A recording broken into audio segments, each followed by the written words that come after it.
Spirit FM.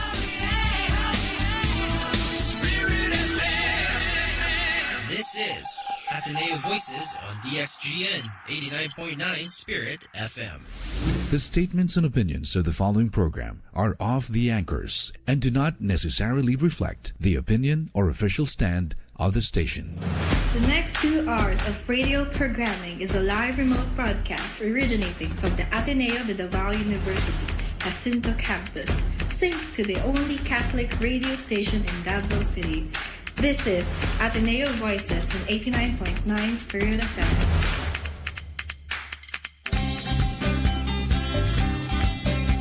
Good morning, magandang umaga, may buntag, Metro Davao and neighboring cities, municipalities and provinces here in Mindanao sa nakasab may buntag kaning tanan.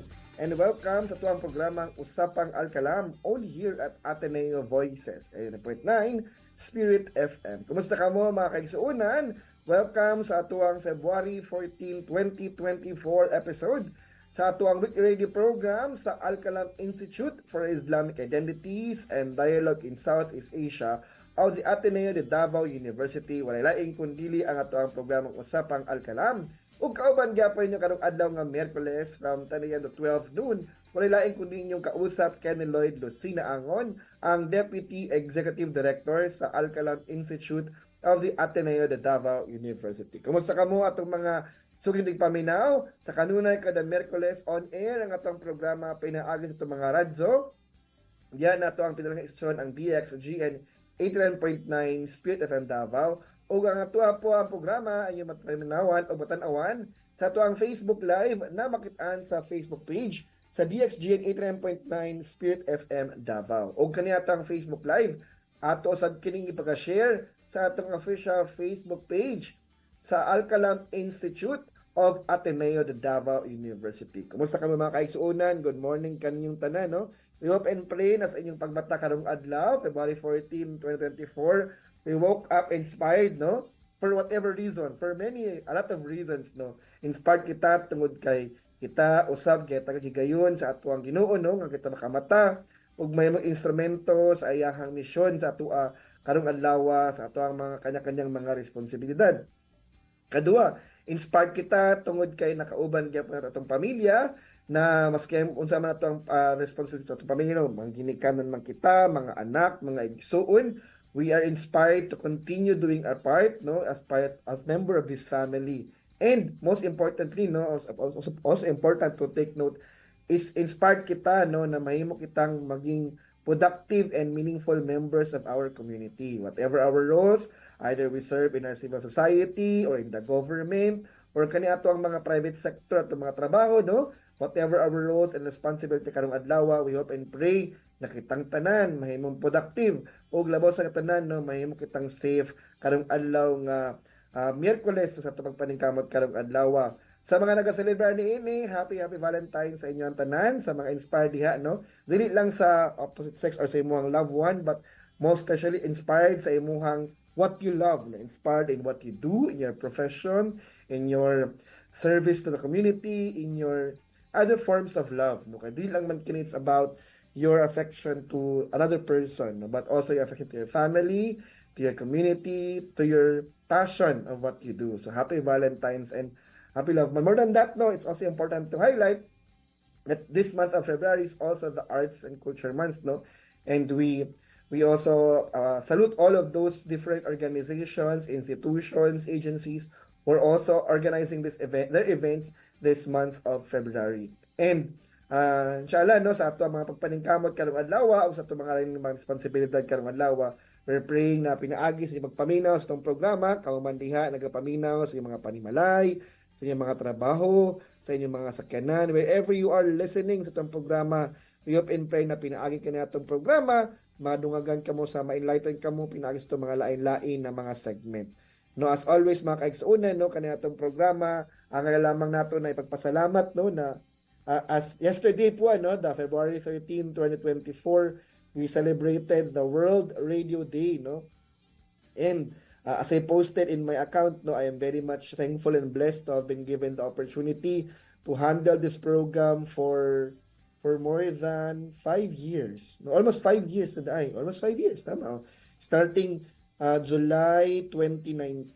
No? It was on July 3 na the program was turned over to me. No? Nag-co-host pa mi sa previous na ito na host. We also acknowledge Miss Karen Abeliana Andoy, no? Our former hosts of this program. Of course, kauban po niya sina Sir Kamar, of course, our executive director, no, na imong host ng programa. And then on the following July 10 was my first episode solely handling the program as the program host of Usapang Al Qalam. So we express our heartfelt appreciation sa mga tao nga nagpalikod niini tungod kay kini atong programa. Ang inyong panag-uban kanako bilang inyong kausap kada Miyerkules would it be possible without these people. So mo nang allow me to acknowledge ang mga patao no na nagapalikod niini. Unang-una nga tuang University Administrators, headed of course by our University President, Reverend Father Carol S. Anuano of the Society of Jesus, and the rest of our Jesuit communities, ang ato ang mga Jesuit priests,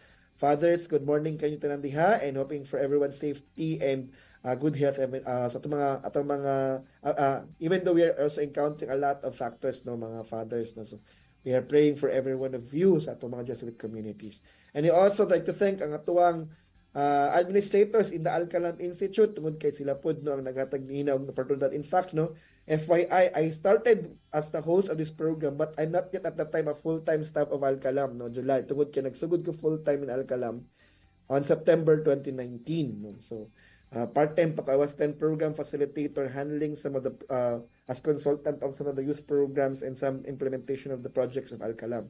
And I handled this program. So again, yesterday we celebrated the World Radio Day, and we're praying also for sa tanan no na mga radio program host, sa mga techman, sa tanang nagapalikod sa matag episode, sa tanang matag programa no, mo nang kanunay gyud kita no na gihapon nato gina-acknowledge na even though natay no social media, na natay internet, na natay TV, but radio is still a relevant source of information. In fact, no, even sa ato mga rural areas, mas sinaligan gyapon nila ang mga radyo tungod kay wala pa po nag-aabot sa ilang signal. No? So, radio is still a significant source of information. So, we continue to celebrate the World Radio Day. O kanunay gyapon kitang mo serbisyo kaninyo, pinaagi ito ang programang Usapang Al Qalam. As always, no, nagpasalamat kita kay Dr. Moose, our Executive Director, to Ate J, our Admin Associate, and the rest of our colleagues in the Al Qalam Institute, current and previous colleagues in the implementation of different programs and activities. And we have to acknowledge also our partners. Sila binagid ang atong pinaka-recently ito na project na human with our partners from the GIZ Civil Peace Service. We're ongoing ang atong audit no in our reporting and hoping na mahuman nagid kini and inshallah no ma-accomplish ito ang tanang reports and developments about this program. And inshallah no we'll have more programs and projects as we continue with our implementation this 2024. But ay mga magkisunan at itong pag-i-acknowledge at mga kaubanan diya sa ICOM and the rest of our colleagues and counterparts na sa itong session no, ang DXGN and ang ato pong mga partners and collaborators in our different efforts towards first ito pagpaningkamot na makakontribute ng Al Qalam Institute in intra and interfaith dialogue. Speaking of interfaith dialogue, no, we recently celebrated the Interfaith Harmony Week on Febuary 1 to 7 no, and alhamdulillah, we're given a chance to take part in one of the interfaith forum organized by our partners from Silsila Forum Davao and the theology department. No? So we thank our friends and partners there. No? And hopefully, no, sa ito ang pagpadayon mga kaigsuunan sa Al Qalam Institute continue to promote not just inter and interfaith dialogue but peace education, peace building, and preventing and countering violent extremism. O katong ginapaningkamutan nga parehang gapon kita na makakontribute sa mission and vision sa Ateneo in line with its fire, no, the formation, instruction, research, and engagement. And speaking of formation, mga kagaigsuunan, as usual, no, kanong adlaw, we will still have our first segment, no, na atuang ginatawag na Quranic verse reading and reflection. Kaya itong Quranic verse reading and reflection, we started it also in 2019, no, tungod kay atuang ginatagag importansya o pagtagad gid no ang makontribute sa atuang partners ang Ateneo Islamic Studies Department atong programa wherein we are able to contribute to the formation of our brothers and sisters Muslims at the same time enlightenment and education for our non-Muslim brothers and sisters. Pinaagay sa atong pag-share sa atuang Quranic verse reading and reflection karong adlaw makaigsunan makauban gihapon nato sa atong programang Usapang Al Qalam. Wala laing kundi ang department chairperson sa Islamic Studies Department of the Ateneo University, pinaagi siyang recorded Quranic verse reading and reflection to i-welcome sa programa, Sir Sultan Upon.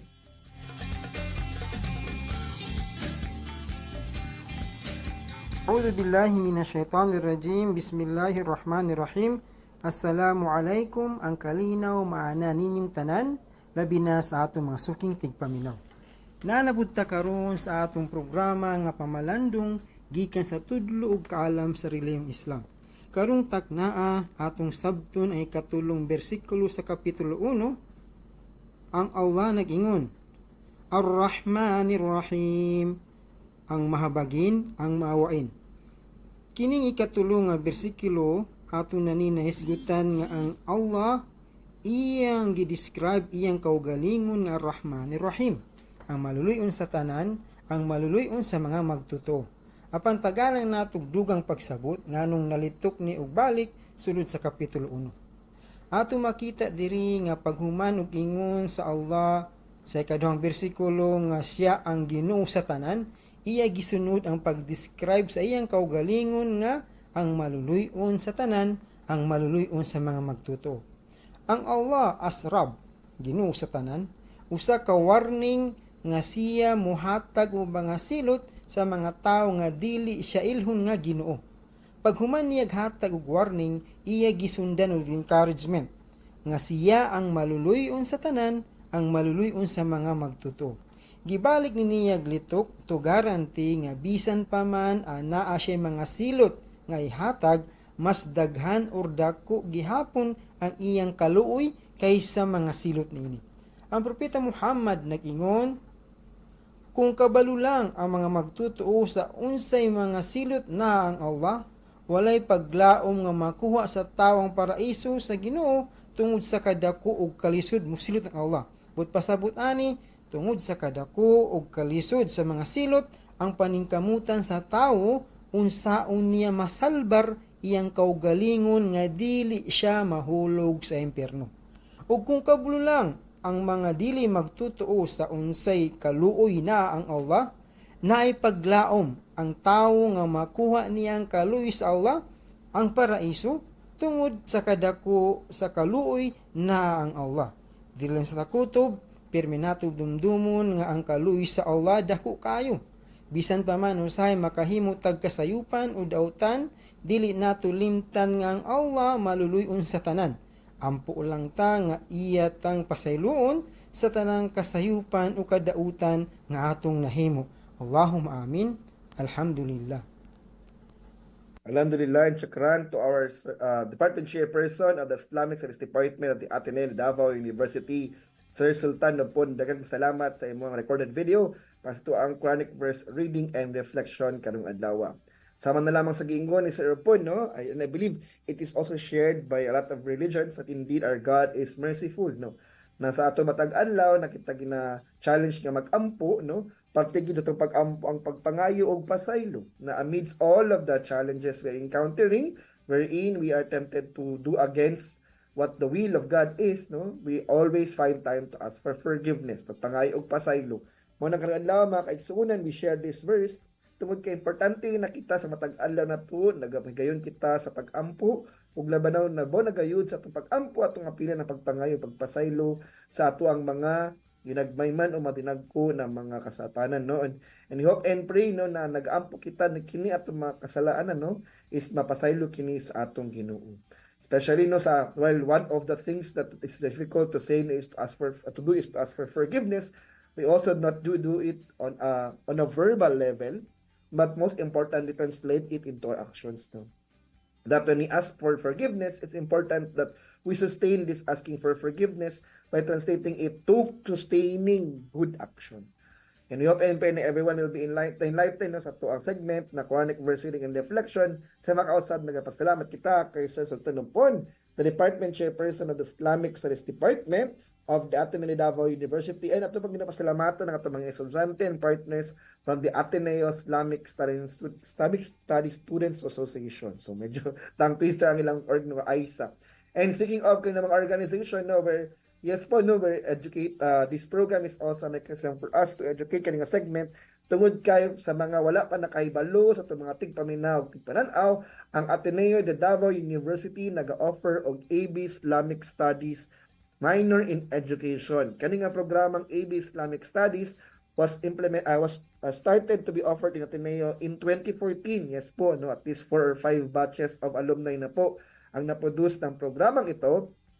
And alhamdulillah, with the grace of Allah subhanahu wa ta'ala and enlightenment of our sa tabang sa tuwang mga different stakeholders, kanya itong programa no is already minor in education, meaning kung part na sa course ani atong AB Islamic Studies is na po sila ma-earn ng mga education units that can potentially help them to be able to prepare them in taking the licensure examination for teachers. So meaning mas daghan ang career path na pwedeng mapadalungan or opportunities nga trabaho nga mahatag sa itong mga future graduates of our AB Islamic Studies Department. No? In fact, no, atong mga graduates karon nagatrabaho na sa different ministries and under the members of parliament on the Bangsamoro Autonomous Region. In fact, we also have one work with the Senate, one of the senators, no? And the rest are teaching in the Department of Education in some of the madrasa.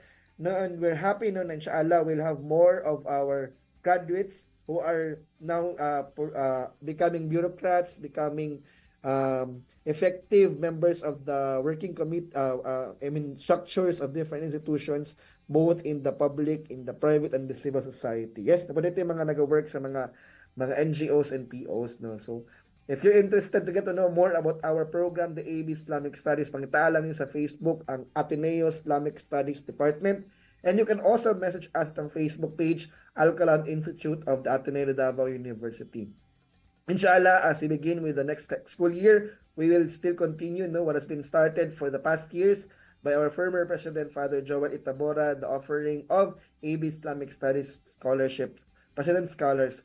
So, inshallah po, kani atong mga daghan sa tuang mga scholars karon, and inshallah, in the next school year, padungagan pa ang atong mga scholars sa AB Islamic Studies. So, for you to get to know more atong programa, if you want to know about the curriculum, ang sa mga subjects ni ini, pangitaalam ninyo again, AB Ateneo Islamic Studies or ang Al Qalam Institute of the Ateneo de Davao University Facebook page. Daghang matag-angay na atangan mga kaigsuonan sa itong programa karong adlaw. We love our Al Qalam in Action segment. We also have another visitor joining us in this program. Pinagas itong segment na Salam PCV interviews from Cotabato City. And we'll have our Bangsamoro in Focus segment highlighting updates from the Bangsamoro Autonomous Region in Muslim Mindanao.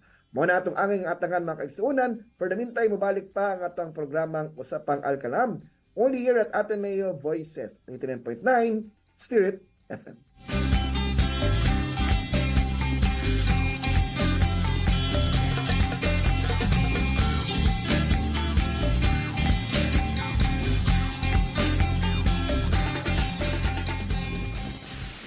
You're listening to Ateneo Voices on DXGN 89.9 Spirit FM.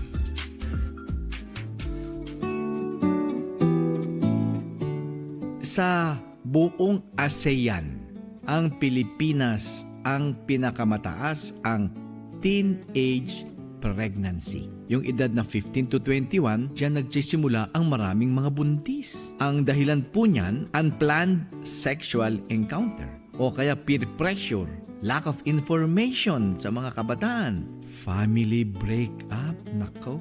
Ito po ay symptoms lang ng kondisyon ng socio-economic. Ibig sabihin, hindi kahirapan ang dahilan nito. Baligtad ho yan. Ito ang lalo nagpapahirap sa mga Pilipino. Higit sa lahat, napakahalaga ng mga role model sa bawat tahanan. Nagtuturo sa mga anak at hindi lang puro ang simboyo ng kalooban ang pinagbibigyan.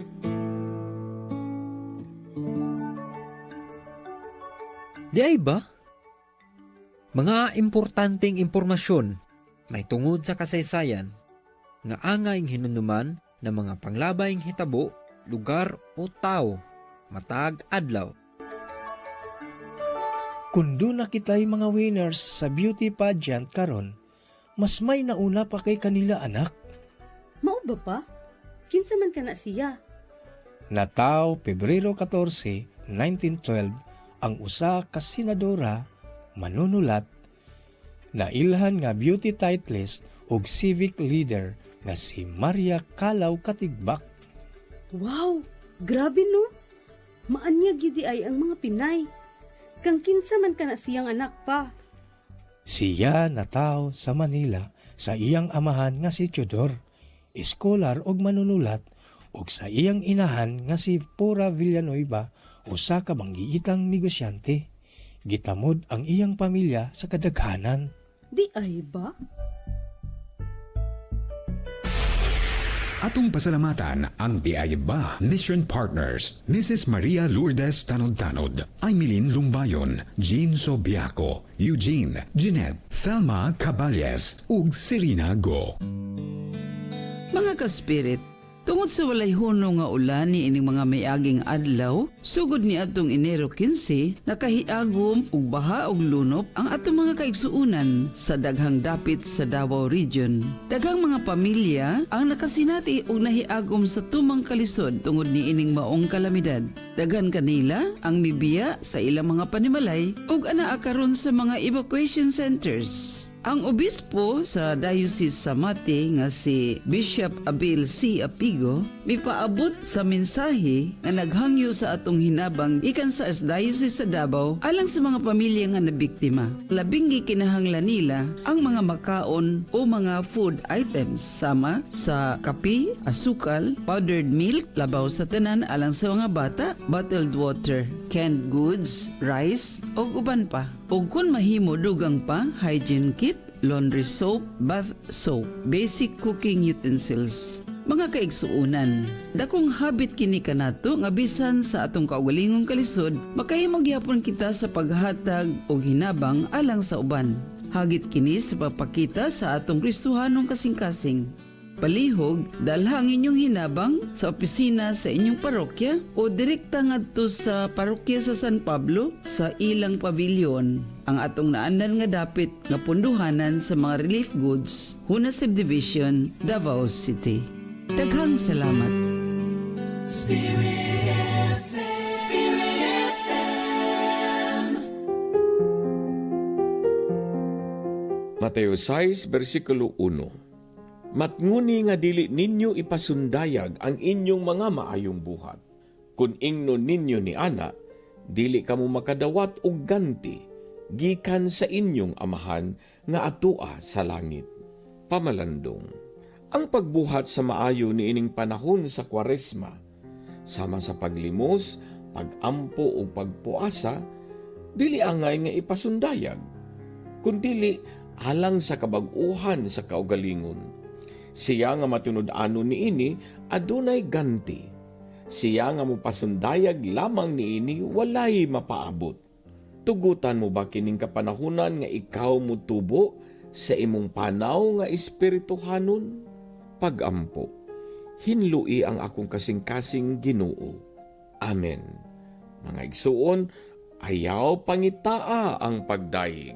Kini nga pamalandong gisuportahan nila Engineer June and Evelyn Alegre Sardido and Family, Maha Opus and Family, Laverna Hills Multipurpose Cooperative, Diversion Road, Davao City, MQ Luia Kisa Pharma, Mr. and Mrs. Milet Quisido and Family, Miraflor Makiling and Family, ARSP Trading, Alejandro and Grace Adaptar and Family, PT Coco and Coffeeville Apartment Home, FS Palatino Industrial Corporation, Attorney Jan Reese J. Relampagos, Panabo City Mayor Jose Relampagos and Josephine Relampagos and Family, Mr. and Mrs. Alberto and Mary Lou Nasol and Family, Jerry Jojo Antes and Family, Holenaf Trading, Blue Boys Aqua Venture, El Rayo Parts and Hardware, RDL, ug Donum Dei. This is Ateneo Voices on DXGN 89.9 Spirit FM.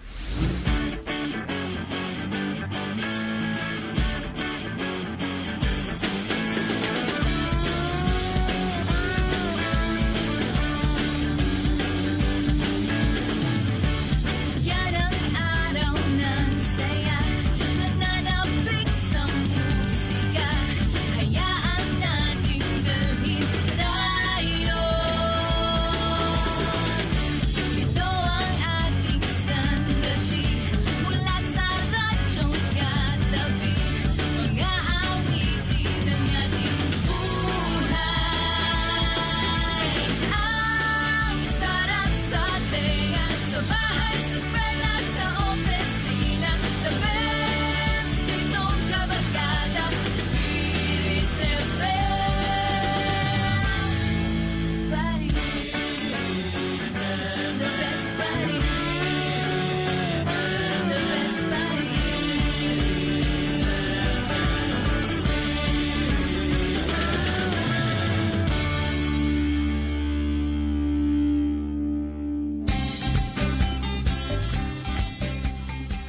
And we are back po sa ating programang Usapang Al Qalam, only here at Ateneo Voices, 89.9 Spirit FM. Time check po, it's 11:05 in the morning sa makasab may buntag kayong tanan. Kauban po ninyo yung kausap kada Miyerkules Kenneth Lucina Angon of the Al Qalam Institute of the Ateneo de Davao University. Sa itong mga tigpaminaw diha, daghang kayong salamat sa iyong kanunay na pagsuporta o labaw na padayon yung mga magsuporta sa line-line ng mga programa sa Ateneo Voices kada Lunes hantod Sabado basta alas 10 sa buntag hantod alas 11 sa udto diri lamang sa atuang pinilanggang estasyon ang DXGN 89.9 Spirit FM. Mo na ang mga line-line na programa sa Ateneo Voices. Line-line ng mga opisina, line-line ng mga advokasya, line-line ng mga programa giandam kaninyo sa atuang Ateneo de Davao University's Ateneo Voices. Ano mga igsuunan, as I mentioned earlier, we shall now proceed with our next segment itong tawag na Al Qalam in Action. This will be very brief lang mga kaigsuunan. I'll be sharing to you two of the major events engaged in by the Al Qalam Institute for the previous week. 2 weeks for the past week, mga kaigsuunan, no, as mentioned earlier, we celebrated the Interfaith Harmony Week. And in line with the celebration of the Interfaith Harmony Week, ang inyong pong lingkod, no, as the Deputy Director of the Al Qalam Institute, attended an interfaith forum organized by the Silsila Forum Davao. The Silsila Forum Davao, in line with the celebration of the Interfaith Harmony Week, collaborated with the Theology Department of Ateneo Davao University in the conduct of an interfaith forum last February 7, 2024 at the Pakikinabi Room here at Ateneo Davao University. Ngayong taon po ay atin pong hina-highlight ang theme ng ating pong celebration ay ang theme na celebrating the spirit of solidarity and peace. Yan po ang naging tema ng celebration po natin ngayong taon. No? The forum was attended by students, faculty, and administrators at Ateneo, as well as other inter-religious and interfaith dialogue stakeholders from Focolare, Josefa Segovia Foundation of Institution Teresiana, Brahma Kumaris, United Church of Christ in the Philippines, Emmaus Davao, some Silsila alumni, and from the Ateneo Davao Organization of Retired Employees. Kini mga kaigsuunan was again organized by the Silsila Forum Davao, and it was opened by Ma'am Marcelita Tabuklin na siyang Christian Coordinator po ng Silsila Forum Davao. At ang ating naging leadership speaker naman po ay si UCCP Pastor Mel Awanan, Dr. Mel Awanan. And he highlighted the topic about solidarity, a practice of identity, and in fact, ang pinaka-significant gino na overall structure sa yung discussion was highlighting different forms of perspectives on solidarity in the form of sulti, in the promotion of the teachings of God, no, of the or whatever sa yung religion, no, and then ang katong itawag na solidarity, no, to be able to push it forward, and sa uli, no, mubalik, no, reconciliation, and sa ulog to celebrate all of this, celebrate solidarity. And it was facilitated by Mr. Lunar Failoga of the Theology Department of the Ateneo Davao University. More of the details of this program is posted in the Al Qalam Institute Facebook page and also in the Interfaith Harmony Links group by Ma'am Mercedita Tabuklin. Daghang salamat sa mga organizers nini for giving me the opportunity, and was also given a chance to also share my short thoughts during the reaction time, no. Nagapasalamat kita na naimitahan po ng atong makaigsoon ng Muslim. In fact, one of the reactors is our department chairperson sa Sutunumpon, and one of our active student leaders, the Secretary General of the Salam, the Ateneo Muslim Society, Miss Jaya Harvey Macol. So yan na po ang ating isa po sa ating mga updates on Al Qalam in Action. Pangalawa naman po, no, doon naman po sa Manila, ang ating pong Executive Director was also on travel last week because he was invited by Konrad Adenauer Stiftung, or the CAS Philippines, to attend a very inspiring event called the Konrad Adenauer Medal of Excellence, or KAME Awards Ceremony. Ang KAME Awards Ceremony, or ang Konrad Adenauer Medal of Excellence Award Ceremony, was conducted in line with the celebration of the 60 years of CAS or the Konrad Adenauer Stiftung in the Philippines, as well as their commitment to their core pillars. Ang kami po ay may 4 pillars that highlights youth empowerment, inclusive economic development, security and innovation, and good local governance. Ito po ang categories ng 4 pillars of the Konrad Adenauer Medal of Excellence. And it was according to Sir Moose, no, it was truly an inspiring event that left feeling motivated to make a difference in these areas. It was conducted at the Grand Ballroom of the Grand Hyatt Hotel, and it was opened by Ms. Danella Braun, the County Director of Konrad Adenauer Stiftung in the Philippines, and there was also a message from Professor Dr. Norbert Lammert, the chairman of the Konrad Adenauer Stiftung and the president of the German Bundestag. And a keynote speech was given by the Nobel Prize laureate, co-founder of Rappler, Miss Maria Ressa. And the rest were awarded, no? The appropriate recognition rights were given to the awardees of the Konrad Adenauer Medal of Excellence, and it was presented by different stakeholders from the Konrad Adenauer Stiftung. So again po, congratulations po sa lahat ng mga awardees ng ating pong Konrad Adenauer Stiftung Medal of Excellence Award. No? So we hope and pray na it also a mechanism to inspire our different stakeholders to continue what they're doing in their own communities.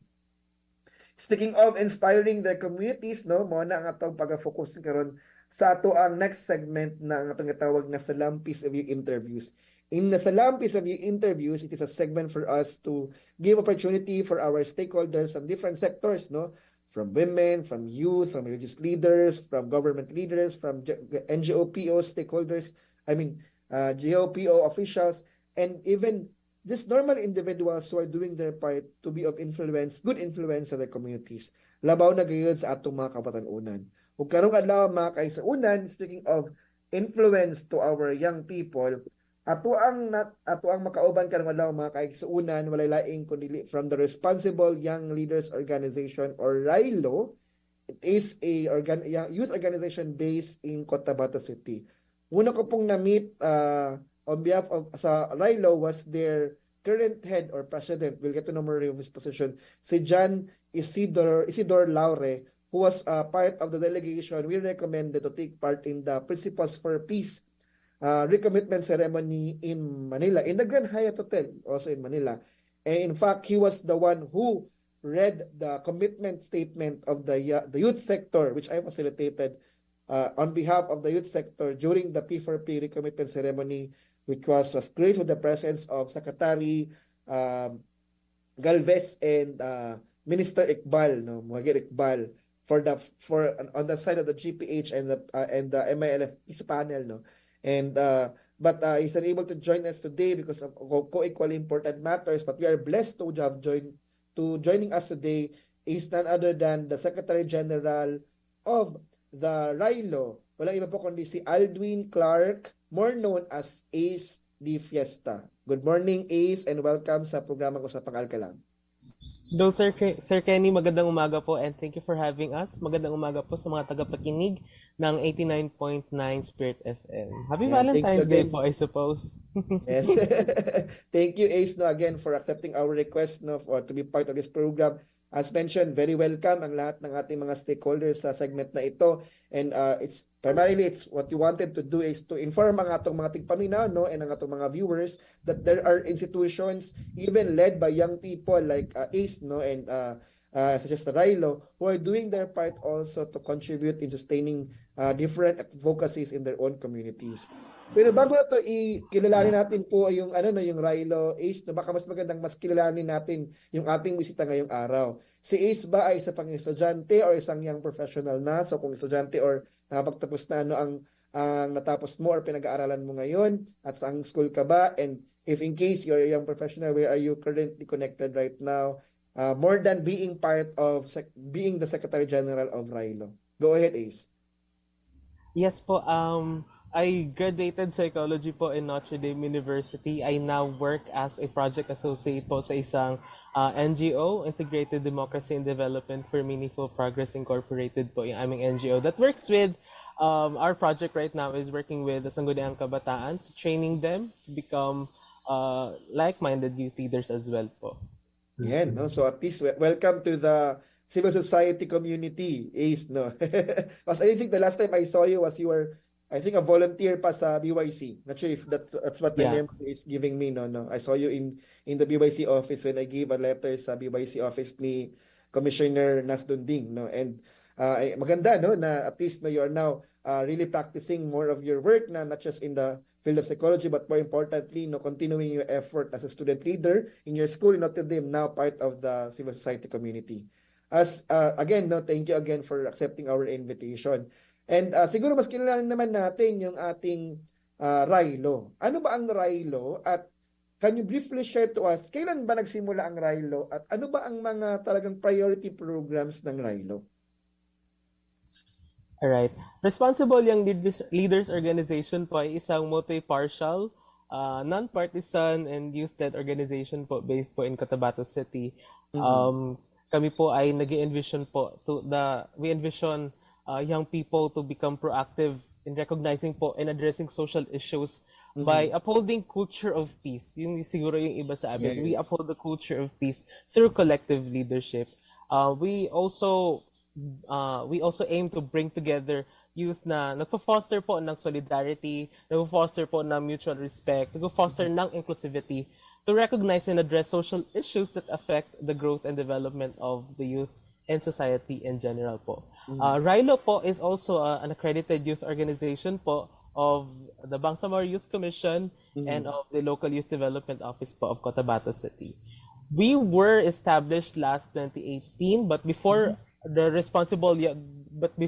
was this Responsible Young Leaders organization, there was this group of student leaders around Cotabato City and in Maguindanao, which was convened by Forum ZFD and the Cotabato Multimedia Network for a training for a training for responsible use of social media by the youth back then in Coronadal. And that was in January 31st to February 4 in 2018. And in March 10, we were officially established as an organization po. Yun po.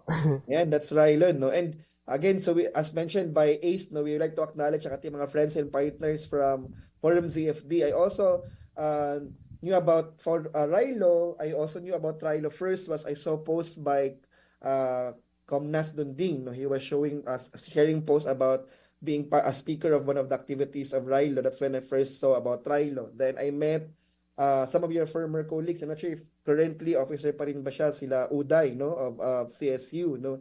And then just late last quarter of last year, I met ng Venus of Forum ZFT, and I was sharing about our programs in Al Qalam. And sabi niya, Sir Kenny, if you have other programs, invite our young leaders from RILO. That's when I endorsed RILO to be part of the P4P program. No? So I'm happy no, na ang ating mga from just seeing you online and then introduced by us by our partners, we're happy to have engaged with you first in Hyatt with John, and then I met some of you of your leaders during our when we also endorsed you to attend launching of a program of Ateneo de Manila, no. Moving forward ngayon, naging part rin kayo ng ating programang Usapang Al Qalam, no. And again, we salute all of those who started this program, no, and this organization, because this will not be ilang years na ba, no? Kung 2018, no? Ilang years na rin yun. You will not reach this far without your founders, no? So we acknowledge our founders and the ones who started the RILO and those who continue to push forward the vision and mission of the institution and the organization.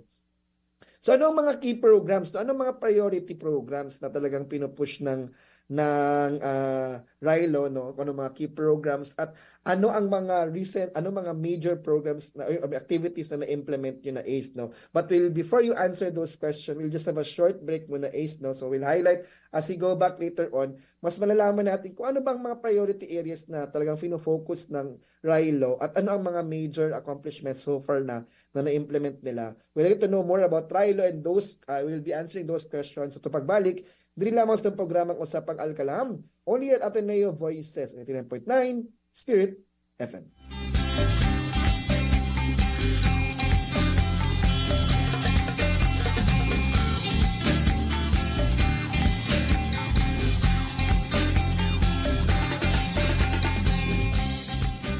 This is Ateneo Voices on DXGN 89.9 Spirit FM.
Ocean Resort. It's not just about picnics, outings, and swimming. Mergrande also offers packages for wedding receptions, debut, baptismal, birthday seminars, and conferences. To find out more, call us at 298-4100 or 298-4101. You can also visit our website at www.mergrande.com.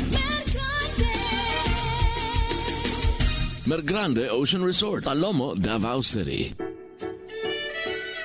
Mga ka-spirit, atong paminawon ang dugang pagpasabot may tungod sa pagkapiniyalan nga gipaambit ni Monsignor Paul Quizon. Ania, paminawon ta.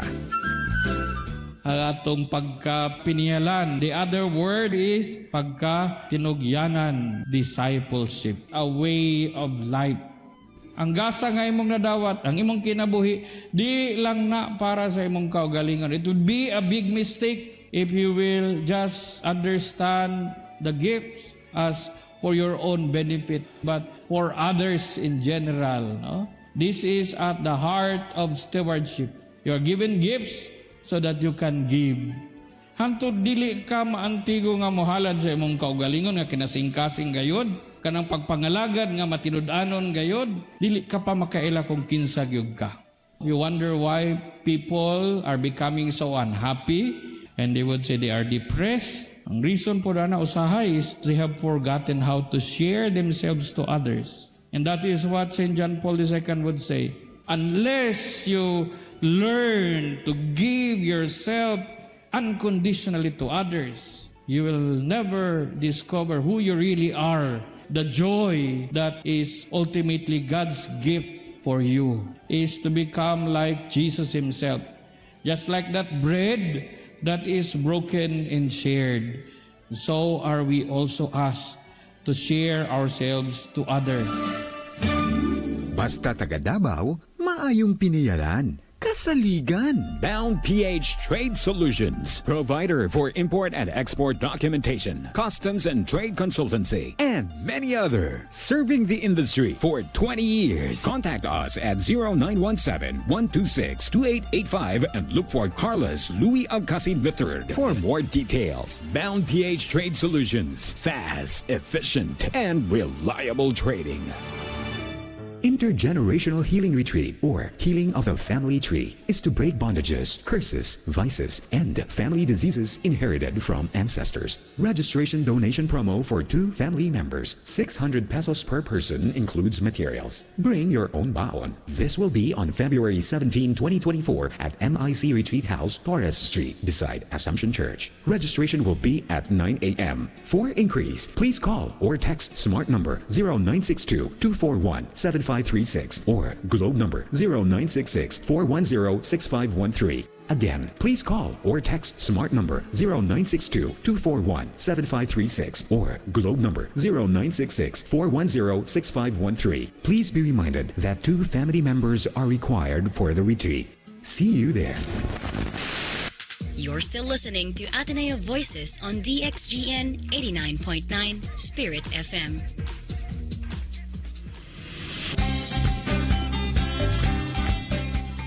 And we are back po sa ating programang Usapang Al Qalam, only here at Ateneo Voices 89.9 Spirit FM. Time check po, it's 11:24 in the morning. Sa nakasab, dagang salamat sa inyong mga kanunay, nagasuporta o nagapaminaw sa tuang programang Usapang Al Qalam. Pinaagi sa inyong mga radyo o pinaagi sa mga nagapaminaw sa tuang Facebook Live na makitaan sa Facebook page sa DXGN 89.9 Spirit FM-Davao. Nasugdan nato ato ang segment na sa Lampis of You interviews o atong gigapagapadayon ang atuang paghinabi sa atuang bisita karong adlaw, walay laing kundi si Ace Fiesta of Rilo. No, so earlier na atong mas nakilala na po natin yung background ni Ace at mas nalaman na natin yung historical development ng pagkaka-establish ng Rilo in Cotabato City. And this time, we'll be focusing naman sa mga key programs ng Rilo. So in the vision earlier, you shared already, there are already keywords there, but ano ba talaga ang talagang pinagtututukan ng Rilo dyan sa inyong mga communities in Cotabato City or also in Maguindanao? Go ahead, Ace. Yes po, Rilo focuses po pala on 5 thematic areas po. No, these 5 thematic areas po ay peace building, we have leadership, we have empowerment, we have gender and development, and we have climate action po. Yun po. And so very interesting areas and a lot of intersections ang atin sa Al Qalam. That's why we invited them, because we have a lot of common things being done. No, Al Qalam is, of course, no, sa Peace Building Institute. We also have environmental and climate action programs. We have established, in fact, an organization called ASUL, no, Advocates for Sustainable Lingwasan, because we are with Rilo in our advocacy towards pushing our young bangsamoro na dili lang peace builders, no. Usually, if you look at the inventory of organizations of BYC, kasagaran gyud ana either religious or peace building organization. Very few are involved in environmental sustainability and climate action. So that's really was our agenda at that time, no, na pag-usapan ng ligwas at pag-usapan ng kalikasan, because it is not really a topic very much focused on by people in Barnes, especially our young people. So alhamdulillah, we have Rilo also supporting this advocacy. Plus maganda rin yung gender, no? So naman yan kasi a lot of concerns right now and a lot of institutions are very much supportive and gender-based violence concerns. At the same time, no, itong mga especially for our children also, itong mga online sexual abuses, no, there are significant na mga issues na kailangan natin pagtuunan. At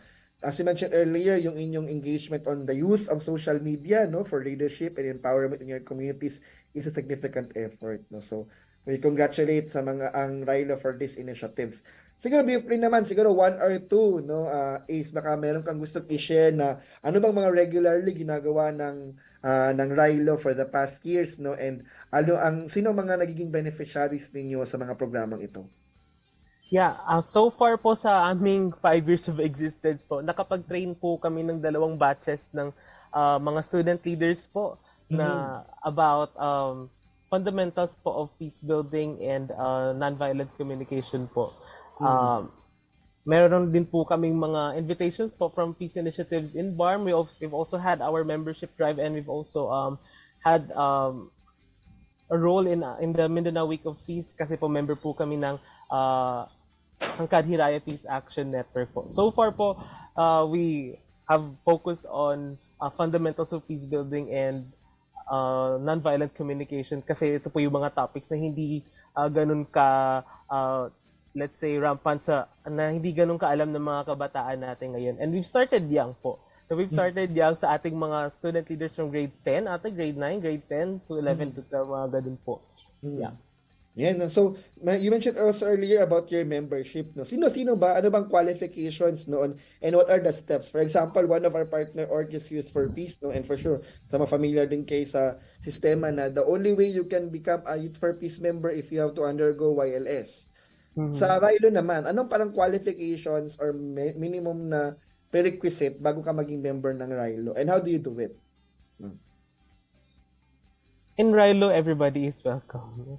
Really, everybody is welcome. They just have to answer this membership data record, I think.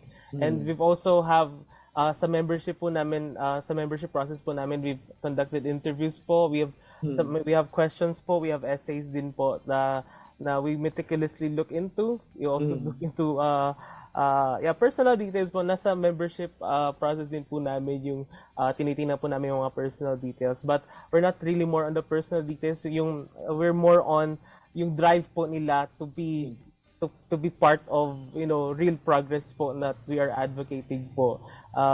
So far, we have accepted for around 30 applications, but kakonti lang po yung mga pumasa kasi we are really meticulous when it comes to members. Yeah.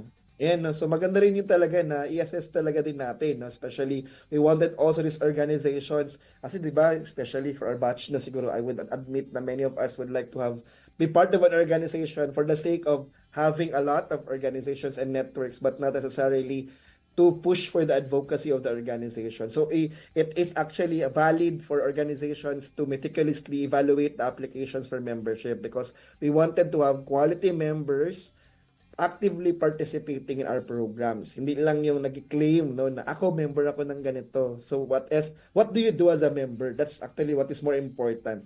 It's good you're a member, but what you do is much more important than being just a member. No? So, yeah, exactly. Don't have to be an officer because being just a member is already your stepping stone to have more opportunities, no? And I highly appreciate itong effort talaga nung pag-recognize ng Rilo, no? Talagang pinapublish nila itong mga members nila. And hopefully, no, we're praying na these young people really do their part as members of this organization. So, na-mention mo rin kanina na you've been part of the different advocacies, especially for Mindanao Week of Peace efforts. For sure, you have been involved with the different efforts of the Bangsamoro Youth Commission. Siguro, as an officer of Rilo, no, Ace, this is a random question that I thought of, no.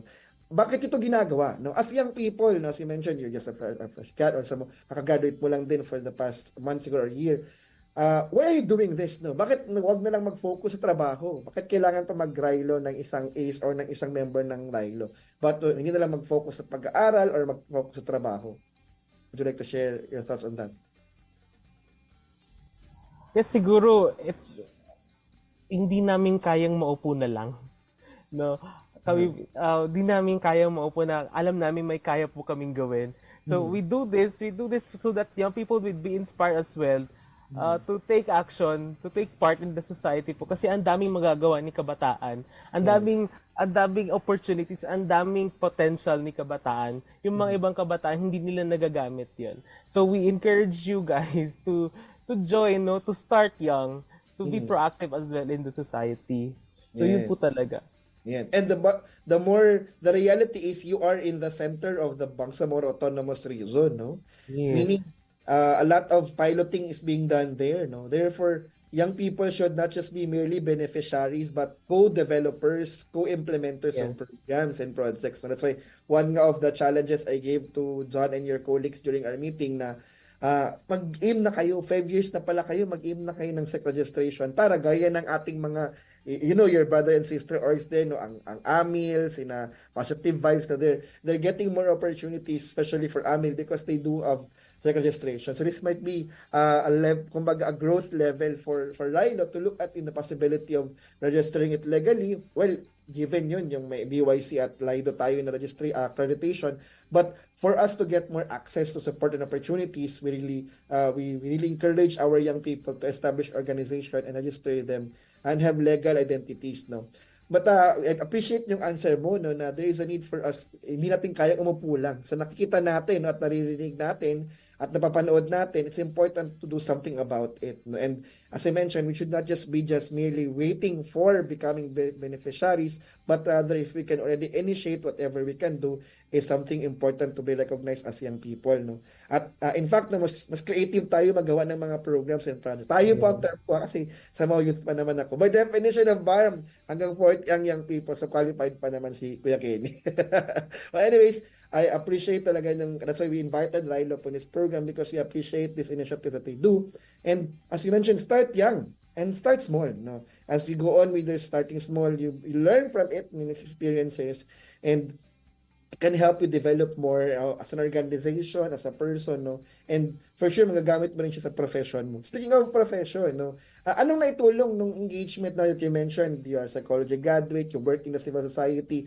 Ito yung pangalawang question ko naman, Ace, no? How did your engagement in Rilo contribute to your current job right now? Is it parang opposing or is it contributing, no? Mas nakakatulong siya sa networking mo? Paano ba nakakatulong ang involving in organizations like Rilo in your current job and responsibilities? Yeah, I was also about to point it, no, na starting young in an organization really means, opening yourself to a lot of opportunities. Yes. And not just of opportunities given by outside, but opportunities for you to get yourself better. Kasi you can't, you might wonder na, uy, kaya ko palang gawin to. No? Yes. And you can discover it in yourself. And that's why what we do in Rilo really is beneficial to what I do now as a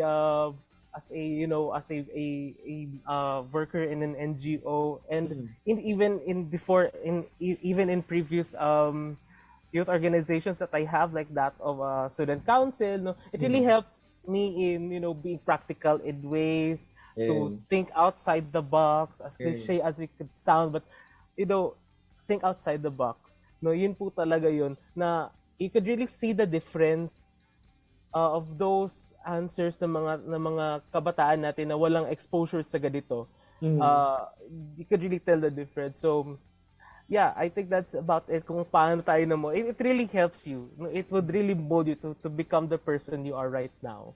Yes. It contributes to our personal, no? Personal development, no? Indeed, no? At yeah, that's why we emphasize this one because we highly encourage talaga, no? Our young leaders to just not, especially for students, no, na hindi lang mag-focus in your in-school organization, but also if you still have time, of course, priority yung pag-aaral mo, but if you still have time and you wanted to become productive citizens of your community, take part in becoming a member of different institutions and organizations in your community, no? And at hindi mo kailangan lumayo masyado. You start there with your own KK. For example, you mentioned about SK, no? You become part of your kabataan ng barangay, no? Or katipan ng barangay. You become a member of your civic youth or your church or your masjid sa madrasa nyo. Tumulong ka doon or kahit sa city mo, no? In one way or another, in the local youth development council. Try to be part of these initiatives. That's like what Rilo is doing. So, very interesting talaga po ang talagang ginagawa ng Rilo, and we're happy to getting to know more of you, no. And siguro yung ating mga tagapakinig ngayon, Ace, no, would like to malay natin meron din mga willing to collaborate with you or malay natin to support you in your initiatives. How would they be able to contact Rilo? So baka meron kang gustong i-share ng mga contact details ninyo and your social media accounts. At the same time, baka meron ka din gustong as a closing statement you would like to share and acknowledge your colleagues, no, dyan sa Cotabato at saka sa mga kasamahan mo sa Rilo. Go ahead. Yes. If you want to partner with us in our future activities, please just do visit Responsible Young Leaders Organization -Rilo sa aming Facebook po. We have Responsible Young Leaders Organization -Rilo for our Facebook, and you can see it all there na po sa aming Facebook. So far po, for our incoming activities, we would just like to singit lang this po, no. We have we still have leadership activities in schools. We still continue our peace building activities with student leaders po. We have and this upcoming Ramadan we will have our free iftar, no. So please, if you want to donate, just visit po our Facebook page, Responsible Young Leaders Organization po. So far, yun lamang po siguro ang amin lang sampu po ng aming mga kasamahan sa Responsible Young Leaders Organization, headed po by our Executive Director na si Sir John Isidore Laure. Maraming salamat po for this opportunity po for Rilo to be heard, not in Davao pa, in Davao pa ha. Maraming salamat po talaga. Yan. Kami ang mas nagpapasalamat because you accepted our invitation and hope and pray, no, na inshallah in the next projects of Al Qalam, we can also engage you in our activities, at the same time work with you, no, not just as participants, but work with you as facilitators, as program implementers of our different initiatives. Again, thank you very much, Ace, for joining us in this program, at ingat kayo dyan sa Cotabato City. Muli po ang ating naging bisita for our segment na Salam Piece of View interviews. Walang iba po kundi ang Secretary General ng Rilo, Aldwin Clark, more known as Ace Fiesta. Maraming salamat at hope and pray for your safety, and of course, continue to become productive in your endeavors. Dagang salamat. Ingat ka dyan. And that ends our segment, the Salam Piece of View interviews. At ang ating pong programang Usapang Al Qalam will end with our last segment. Tutuloy na po natin with our last segment na tinatawag po nating Bangsamoro in Focus. In the Bangsamoro in Focus, we will just be highlighting one significant article, specifically the conduct of the 17th gathering of the Intergovernmental Relations Body on February 8, 2024. Ito pa ay naganap sa PICC in Pasay City. Ito pa ay significant sa magkatindi lamang po mga membro ng Intergovernmental Relations Body at mula po sa national government at ng Bangsamoro government, dahil ito din po ay nanaluhan ng ating Pangulong President Ferdinand Bongbong Marcos Jr. During po sa naganap na Intergovernmental Relations Body meeting, ay nagbigay po ng mensahe ang Pangulo. According sa kanya, the Bangon Pilipinas is incomplete without a Bangsamoro rising along with it. A stronger bar means a stronger Mindanao. A stronger Mindanao means a stronger Philippines, bringing us closer to achieving our agenda. According, ito po ay hindi lamang dinalunghan ng ating Pangulo, pati rin po ng Chief Minister Alhud Balawag Ibrahim. At sila po ay, ang 20 leaders na ito ay nag-mention that they are one with the interventions on implementing the peace accords and uplifting the lives of the Bangsamoro amidst plans for secession of Mindanao from the rest of the Philippines. Dinagdag po ng Pangulo, we are acting with dispatch not because of the deadlines that we have set for ourselves, but because people battered by war for years should not be denied their destiny to live in peace.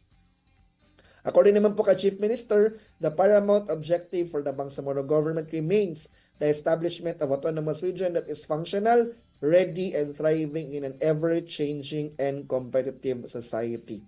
Yan po ang ilan lamang sa mga highlight ng mensahe po ng Pangulo at ng Chief Minister. According naman po kay Minister Mohaghir Iqbal, na co-chair po ng IGRB, he stressed that the strides made through effective and productive leadership ensured success in finding political solutions to the decades-long armed conflict in the Bangsamoro region. While in many parts of the world, the most seasoned of political leaders are scrambling to end the wars in their midst, we in the Philippines and in the Bangsamoro are reaping the fruits of sincerity, mutual esteem, and determination to make the lives of our people better.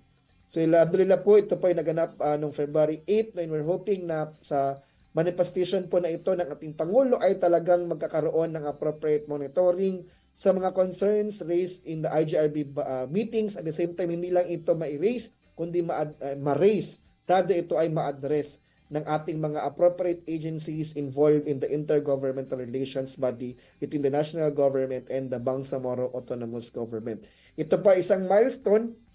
Sa pagkakalam po natin, ito po ang unang pagkakataon dumalo po ang ating Pangulo, at ito ay manifestation ng kanyang commitment na indeed, no, as a challenge for them, is really a manifestation that the national government and the Bangsamoro government is really committed to conduct the 2025 regional elections, at the same time committed to be able to achieve the different provisions of the Comprehensive Agreement on the Bangsamoro and implement the provisions of the Bangsamoro Organic Law or the Republic Act 11054.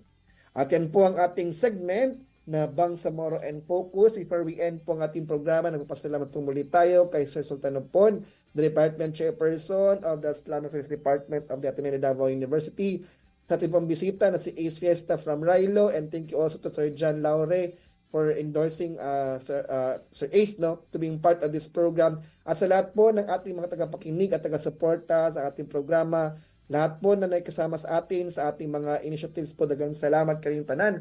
Hilabi na kayo sa itong mga kanina nagasuporta o nagapaminaw sa atong programa online, sa atong Facebook Live o on-air sa atong pinilanggang istasyon ang DXGN 89.9 Spirit FM Davao.